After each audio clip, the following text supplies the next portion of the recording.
चेतनपुर गांव इस वक्त भट्टी की तरह तप रहा था। सूरज आग उगल रहा था और गर्म हवाएं ऐसी चल रही थीं जैसे चेहरे पर कोई गर्म तवा मार रहा हो। तपती दोपहर की आग जैसी गर्मी में दीनानाथ जी और भोलू पुराने बरगद के पेड़ के नीचे गमछा ओढ़े बैठे थे। दोनों के चेहरे पसीने से तरबतर थे और हाथों में पकड़ा पंखा बिना रुके चल रहा था। दीनानाथ जी बोले, अरे भोलू, सुना है वो सूरज नाम का लड़का इस तपती धूप में भी अपनी दुकान खोलकर बैठ गया है। वो कह रहा है कि आज गांव वालों को अपनी मशहूर बाहुबली ठंडी थाली खिलाएगा। भोलू ने जवाब दिया, काका, प्यास के मारे तो मेरी आवाज नहीं निकल रही। चलकर देखते हैं सूरज ने क्या नया काम शुरू किया है।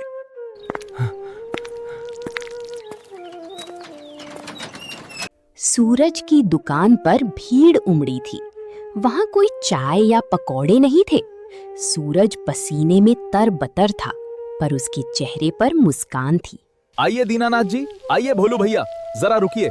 आप दोनों के शरीर में जो आग लगी है उसे अभी ये थाली शांत कर देगी। बस 2 मिनट रुक जाइए। धूप की किरणें जैसे ही उस चमचमाती थाली पर पड़ती हैं, उसकी सुनहरी चमक पूरे बाजार में फैल जाती है। ये थाली नहीं बल्कि ठंडक का खजाना था।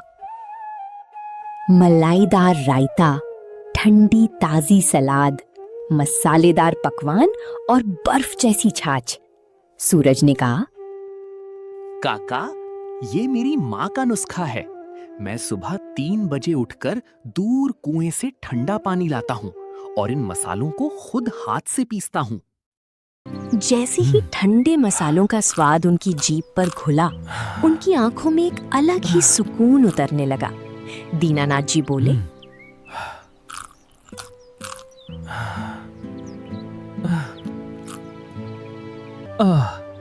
ऐसा लग रहा है जैसे किसी ने मुझे सीधे हिमालय की बर्फीली गोद में बैठा दिया हो।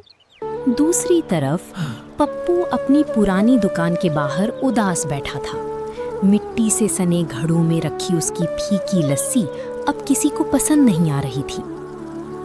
सूरज की कामयाबी देखकर पप्पू के मन में लालच आ गया। उसने सोचा, जरूर सूरज खाने में कोई नशा मिलाता है। ने स्वाद बढ़ाने के लिए चुपके से खाने में हानिकारक काले मसालों की मिलावट कर दी। ओ गांव वालों, सूरज की थाली तो कुछ नहीं, मेरी असली बाहुबली थाली मुफ्त में चखो। मुफ्त का नाम सुनते ही लोग पप्पू की दुकान की तरफ दौड़ पड़े। पर क्या पप्पू की थाली में वो प्यार और मेहनत थी जो सूरज की थाली में थी? लेकिन जैसे ही लोगों ने खाना शुरू किया, उनका पेट खराब होने लगा। किसी के पेट में जलन हुई तो किसी को उल्टियां आने लगी। पप्पू का झूठ पकड़ा जा चुका था। भाइयों, सेहत से खिलवाड़ मत करो। मेरी थाली में शुद्धता है, कोई मिलावट नहीं। गांव वाले गुस्से में पप्पू की दुकान की तरफ बढ़े। अपनी चोरी पकड़ी जाते देख पप्पू गिड़गिड़ाने लगा और सबसे हाथ जोड़कर माफी मांगने लगा। देख लिया भाइयों, शॉर्टकट हमेशा खतरनाक होता है। असली बाहुबली तो हमारा सूरज ही है, क्योंकि उसके काम में ईमानदारी है। पूरा गांव फिर से सूरज की दुकान पर जमा हो गया। इस बार सब ने मिलकर सूरज की मेहनत का सम्मान किया और पेट भर के ठंडी थाली का आनंद लिया। सूरज की ईमानदारी रंग लाई। उसकी दुकान अब पूरे इलाके में मशहूर हो गई थी और उसकी कमाई भी दिन दूनी रात चौगुनी होने लगी। अब चेतनपुर गांव में गर्मी का खौफ नहीं था। सबको पता था कि अगर प्यास और भूख सताए तो सूरज की बाहुबली थाली हमेशा तैयार है। सूरज, दीनानाथ जी और भोलू की दोस्ती और भी गहरी हो गई।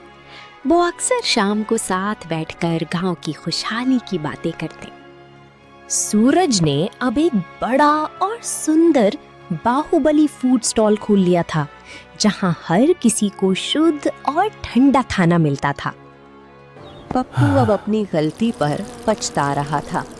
उसने जान लिया था कि धोखे की नींव पर कामयाबी की इमारत नहीं खड़ी की जा सकती। इस कहानी से हमें ये सीख मिलती है कि मेहनत और ईमानदारी का कोई विकल्प नहीं होता।